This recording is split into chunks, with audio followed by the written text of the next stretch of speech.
All police officers and deputies and law enforcement officers rely on their training to make split-second decisions every day, but it was the Sarasota Police Department that gave us an inside look today, and we thank them for it. SNN's Brianna Boskert put herself in their shoes this morning and has the story.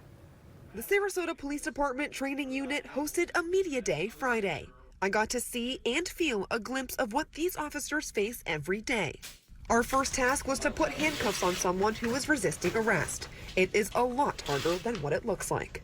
What do you do? Just simply trying to handcuff someone who did nothing but walk in circles. It's very difficult.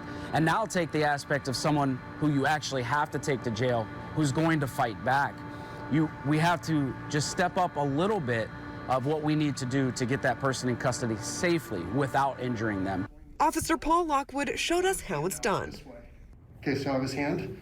Once I have it, I shift this knee here to keep it from going out. Now I have his wrist. Now from here, it's just a simple pain compliance. Give me the other hand. Give me the other hand. Do it now. Then here. Next was a training simulator where my partner and I found some success. Focus on me, sir. Focus on my voice. Sir, can you please drop the gun? And lastly, we were tasked with conducting a traffic stop. As you can imagine, it did not go as planned. Sir, I'm going to need you to stop moving for me. I was so hyper-focused on getting the driver under control, I didn't even notice the passenger sneak up behind me. Put your hands on the car. We don't want our officers to just be so honed in on that one person because something over here may be a threat. This truly opened my eyes to how situations can change in the blink of an eye. And I had a camera recording me from a distance. A body cam would not have captured the man standing behind me.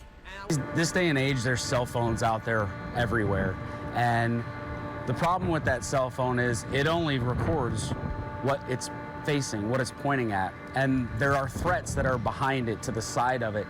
And we, as officers, have to be able to see basically 360 degrees. The moral of the story is officers' lives are on the line every day. There is no such thing as a routine traffic stop. Bringing you guys in so that you can see just bits and pieces of it is really a good way for the public to see some of the things that we deal with.